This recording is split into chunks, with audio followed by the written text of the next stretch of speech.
اون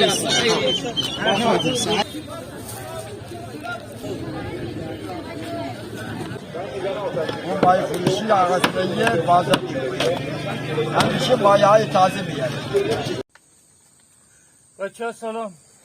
قرار امروز بریم بازار. میخوام شما رو ببرم یه بازار خیلی خیلی باحال، یه بازاری که اونجا توش هم ابزار نه قطعات یدکی این دستگاه پیدا میشه، هم مرغ و جوجه پیدا میشه، همه چی لباس همه چی دارن. روستایی ها هر چی بخوان بخرن میرن اونجا میخرن، هر چی هم که بخوان بفروشن میرن اونجا میفروشن.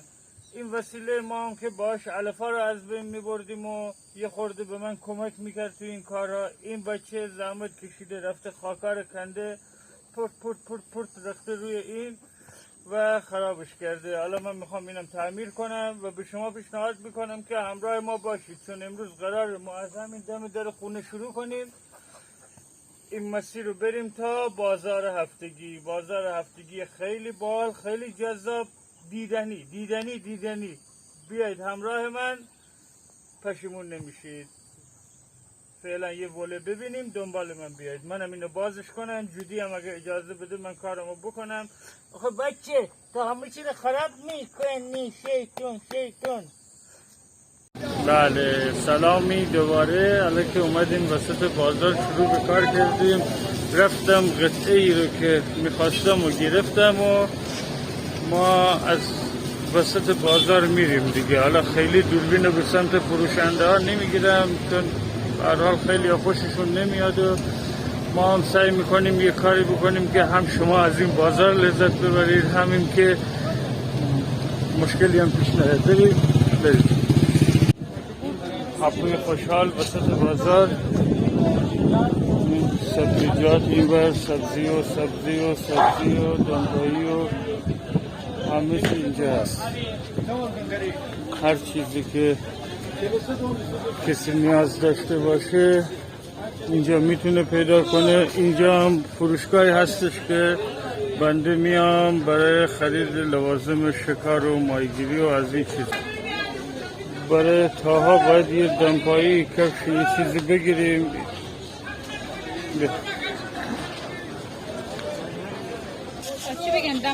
آره برای تاها یه چیزی بگیر دیگه. حالا هر چیزی که فکر میکنی که به حالش به کارش بیاد.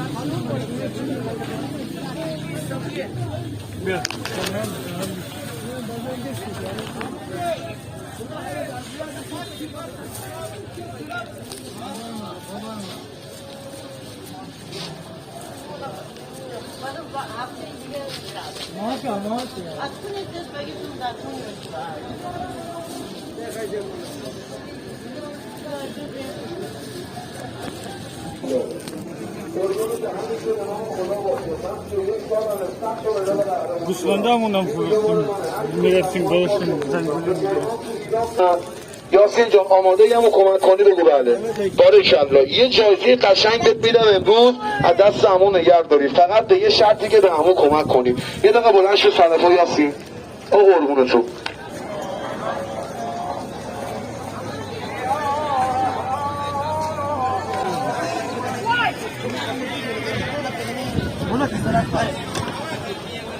سلام. حالا اگه راضی بیام اون فیلم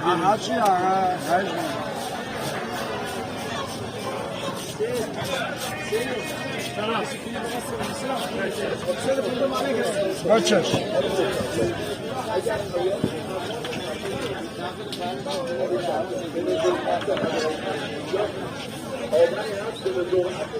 از صاحبشان بگیم یه آهنگ ملایم بزن اصلاح. اون مایه فروشی آغازیه بازار همیشه مایه های تازه میاره. البته بیاین سمت من. البته ما هم هر وقت که ماهی میخوایم میاییم همینجا میگیریم. قیافه ایشونان خاطر شما بمونه که هر وقت بیایید همینجا.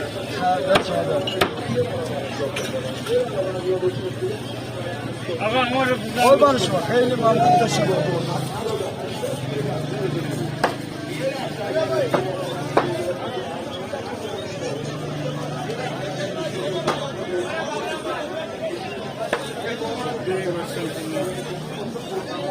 اینا ماهی شور و ماهی دودیه که از قدیم کلا هم میشه گفت مصرف اینا به شکل یه سنت شده، هم دیگه الان مثل چاشنیه. اون موقع این داستان داره. الان من تو خونه خودمون یه چند تا ماهی بزرگ و نمکسود کردم، قرار دودی هم بکنیم. وقتی که دارم اونا رو درست میکنم داستان این ماهی ها رو براتون تعریف میکنم. الان کوتاهش بکنیم بریم تا پرنده ها و اینا تموم نشده ما یه خرگوش پیدا کنیم بسه اون بانی خرگوشی بکنیم.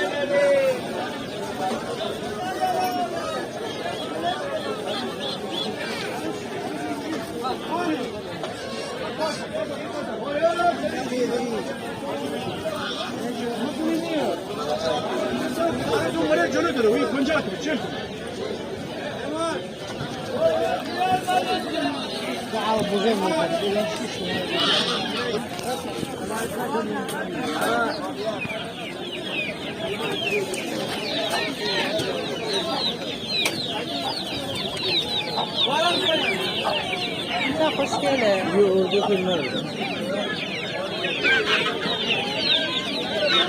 آقا اکی شنسه کمیشنه چندسه میده بانگرده اونو خیر پیلیه مایت ماده داره من میره çok müşrik çizilmesinin fikri ama bazen bunu çizilmeyi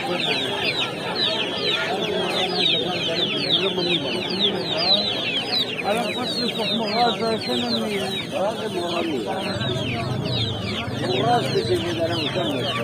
إذا مادي يعني كنا درم صحن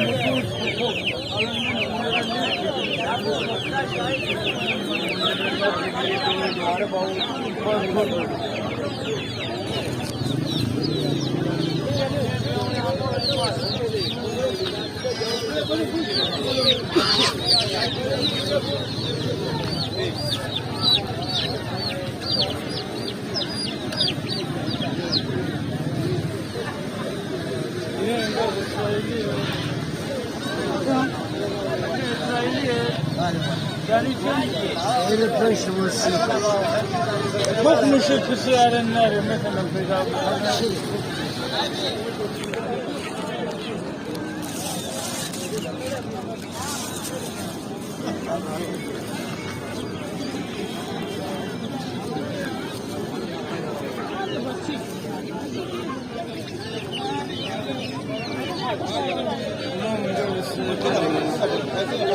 آره بزرگم.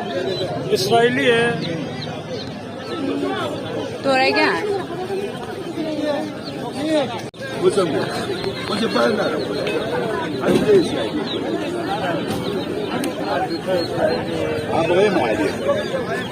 هذا بسموه ولا عزيز بيمس قال ما له ولا عارف كان مثلا مثال الاسلام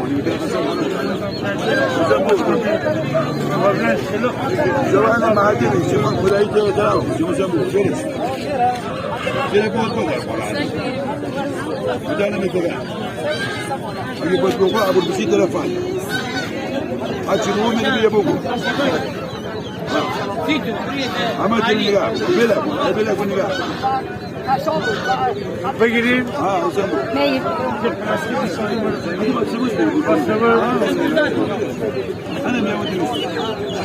جوجه خیلی داره ماشین دانه رو بالا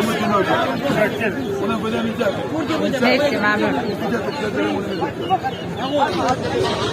ما اصلا جام برای این نداریم من دارم پول در میارم جان ندارم پشیمون شدیم. 250 آقا 250 خلاصه ماشین رو گرفت آقا جان 250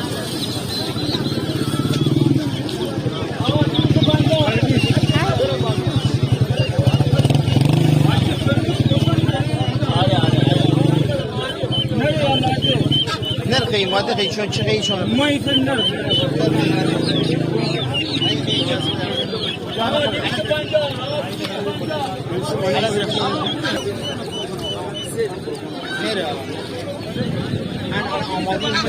معاینه برای نریا مادگی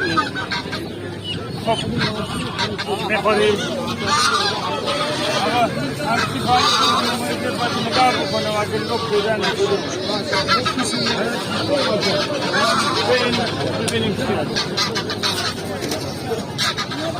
بز نمیخوای اینا سر ببین نه اون بازه اینا رو میخوای بگوشی ببین چقدر دو تومن نژادش چیه؟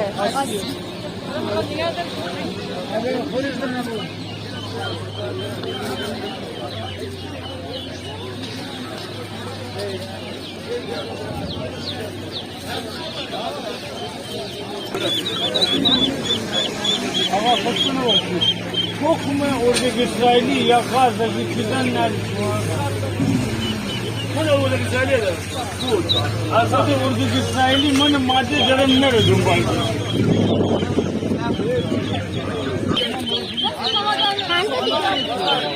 برقاول بدانی چقدر 10 تومن اینو بذارم زیر مرغ اینا بذارم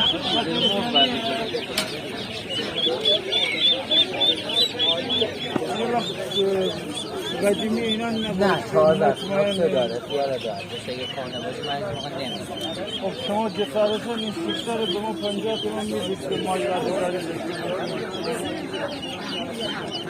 چیه تخم قرقاوله؟ آره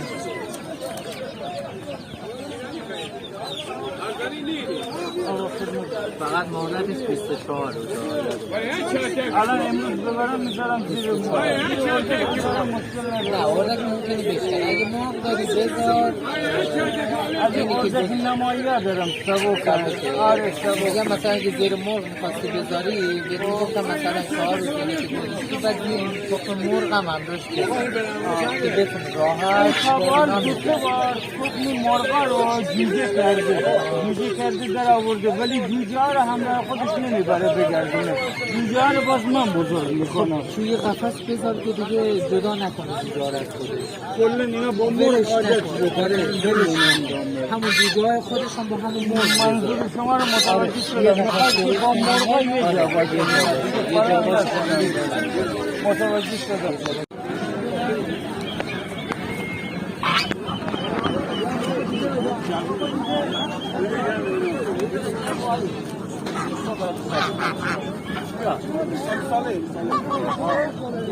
آقا جان دنی 80 آقا دیگه دنی 80 آقا دیگه دنی 80 خرگوش اینجا بودا آقا جان دنی 80 پیدا بشه نمیدونم همونو بگیری بگیرم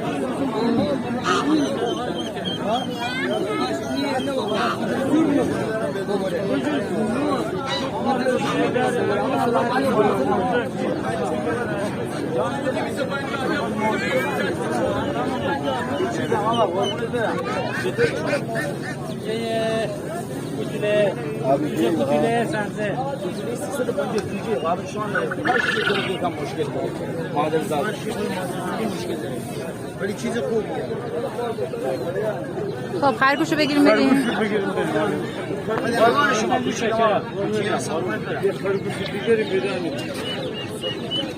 ما چیز لوکس آمده داریم هیچ که زنگ نکنیم بینتون کسی نمیدونم خود راست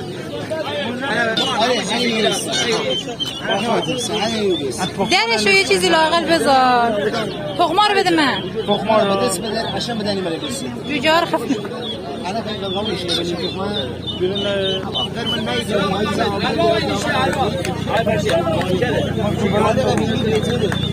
بالا خیلی داریم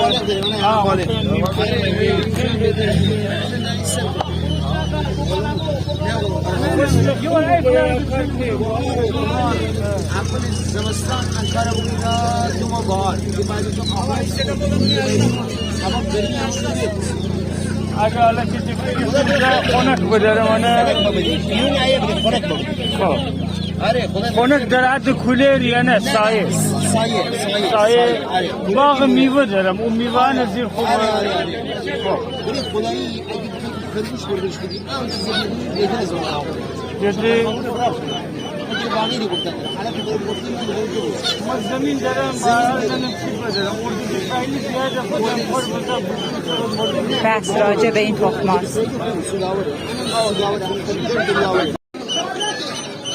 چیزا بالی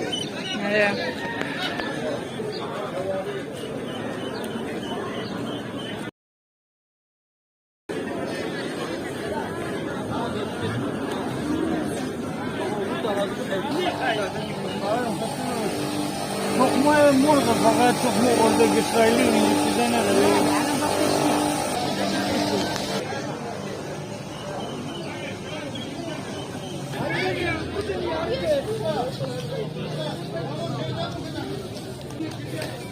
دستم خسته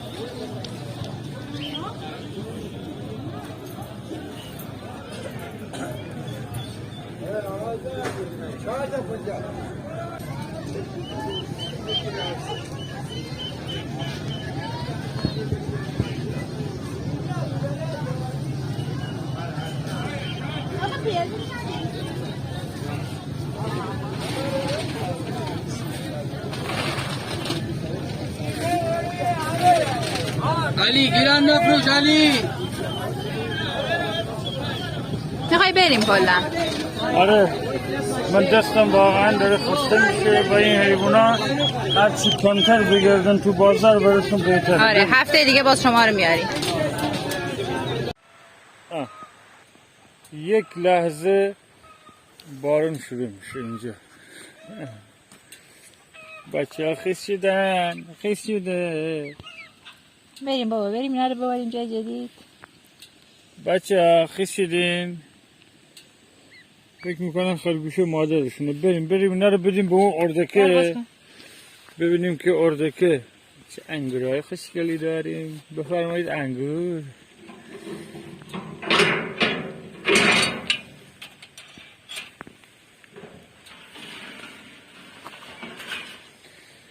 ببین اردکا این بچه ها رو به عنوان بچه خودشون قبول میکنن که دیگه نرن ولگردی و از این کارا نکنن و برویم. بانی وسط دوست جدید پیدا شده. بانی خواستگار پیدا کردی. میتونی بگیریش؟ نه اینو بگیر. اینو بذارم پایین.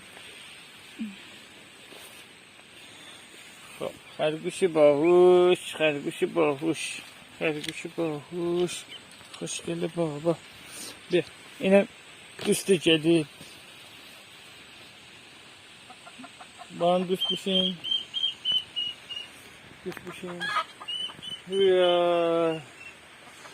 هورا دوست جدید پیدا کرده. ما اصلا نمیدونیم حالا این واقعا نره ماده جریان چیه. رفتار نره رو داره. آخه این مرغا شما هم دوست جدید دارین مرغا. اینم اردک جدید. بیا اردکا رو هم ببرم تو لونه مرغا یا نه اردکا رو یه جای قرنطینه‌ای نگه داریم. اینا رو ببریم یه جای دیگه نگه داریم یه چند روز بمونن بعد بریم پیش مرغا.